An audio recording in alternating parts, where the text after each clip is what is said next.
Assalamualaikum warahmatullahi wabarakatuh. Kami dari kelompok 6 akan mempresentasikan hasil kerja kelompok kami yang berjudul Hukum.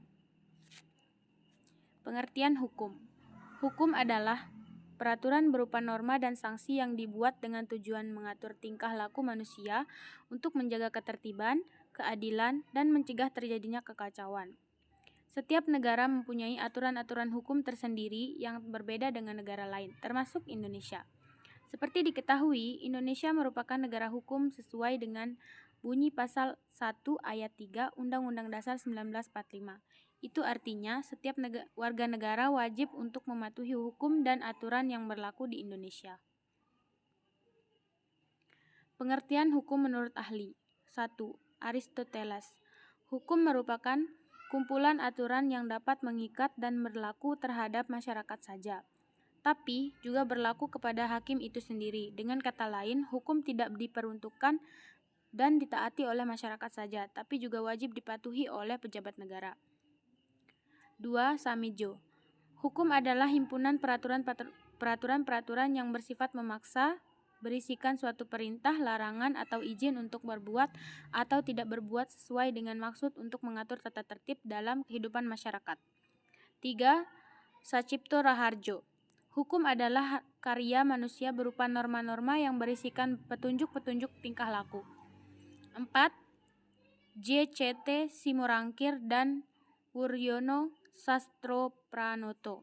Hukum adalah peraturan-peraturan yang bersifat memaksa, dibuat oleh badan-badan resmi berwajib yang menentukan tingkah laku. 5. Montesquieu. Hukum merupakan gejala sosial dan perbedaan hukum dikarenakan oleh perbedaan alam, politik, etnis, sejarah, dan faktor lain dari tatanan masyarakat. Untuk itu, hukum suatu negara harus dibandingkan dengan hukum negara lain.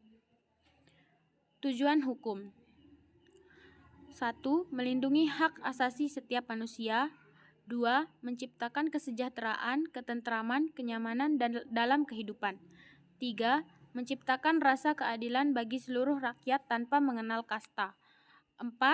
Menjadi petunjuk dalam pergaulan bagi setiap anggota masyarakat. 5. Menjaga agar tidak terjadi perbuatan main hakim sendiri dalam pergaulan masyarakat. 6.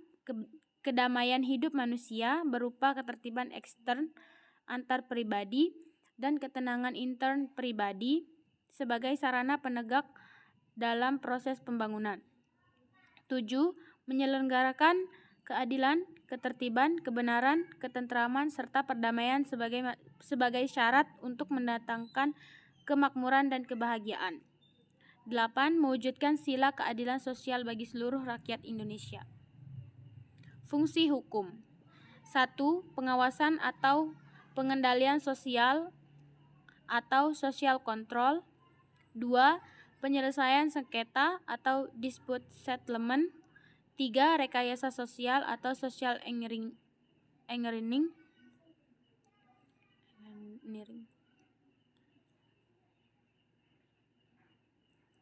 Di Indonesia, fungsi hukum di dalam pembangunan sebagai sarana pembangunan masyarakat. Hal ini didasarkan pada anggapan bahwa ketertiban dalam pembangunan merupakan suatu yang dianggap penting dan sangat diperlukan. Di samping itu, hukum sebagai tata kaidah dapat berfungsi untuk menyalurkan arah kegiatan warga masyarakat ke tujuan yang dikehendaki oleh perubahan tersebut. Sudah tentu bahwa fungsi hukum di atas seyogianya dilakukan di samping fungsi hukum sebagai sistem pengendalian sosial.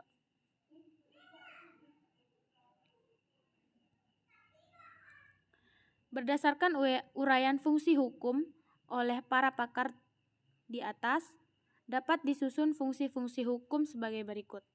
1. Memberikan pedoman atau pengarahan pada warga masyarakat untuk berperilaku. 2. Pengawasan atau pengendalian sosial. 3. Penyelesaian sengketa. 4. Rekayasa sosial. Fungsi hukum sebagai pedoman atau pengarah perilaku kiranya tidak memerlukan banyak keterangan, mengingat banyak hukum telah disifatkan sebagai kaidah, yaitu sebagai pedoman perilaku yang menyiratkan perilaku yang seyogianya atau diharapkan diwujudkan oleh masyarakat apabila warga masyarakat melakukan suatu kegiatan yang diatur oleh hukum. Unsur-unsur hukum. 1. Mengatur tingkah laku masyarakat.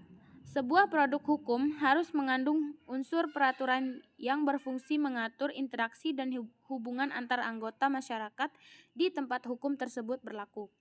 2. Dibuat badan resmi yang berwajib. Tidak setiap orang atau lembaga memiliki hak dan kewenangan untuk membuat produk hukum. Hanya badan resmi yang berwenang dan ditentukan berdasarkan kesepakatan. 3. Peraturan bersifat memaksa. Sifat hukum yang memaksa ini membedakan hukum dengan norma lain yang berlaku di masyarakat. Sifat memaksa ini ditandai dengan adanya sanksi bagi siapapun yang melanggar hukum yang berlaku. 4. Sanksi bersifat tegas. Unsur terakhir dalam produk hukum adalah adanya sanksi yang tegas. Sanksi ini diatur di dalam perundang-undangan atau produk hukum lainnya yang telah disepakati bersama. Sanksi bisa berupa penjara, denda, bahkan hukuman mati. Jenis-jenis hukum. 1. Hukum publik. Pengertian hukum publik adalah peraturan hukum yang mengatur tentang hubungan hukum antara warga negara dengan negara yang menyangkut kepentingan umum. Hukum publik merupakan hukum yang mengatur masyarakat. Adapun yang termasuk hukum publik ialah hukum pidana. Dalam hukum pidana, mengatur hubungan antara individu dengan masyarakat serta hanya diterapkan jika diperlukan masyarakat. 2. Hukum privat. Hukum privat merupakan hubungan yang mengatur hubungan antara sesama manusia, antara satu orang dengan orang lainnya, dengan menitikberatkan kepentingan perorangan. Sementara yang termasuk dalam hukum privat ialah hukum perdata. Hukum perdata adalah rangkaian peraturan atau hukum yang mengatur satu dengan lainnya. Dalam hukum ini, asas pokok otonomi warga negara merupakan milik dirinya sendiri jika mereka berhak mempertahankan kehendak mereka sendiri. Sekian, wassalamualaikum warahmatullahi wabarakatuh.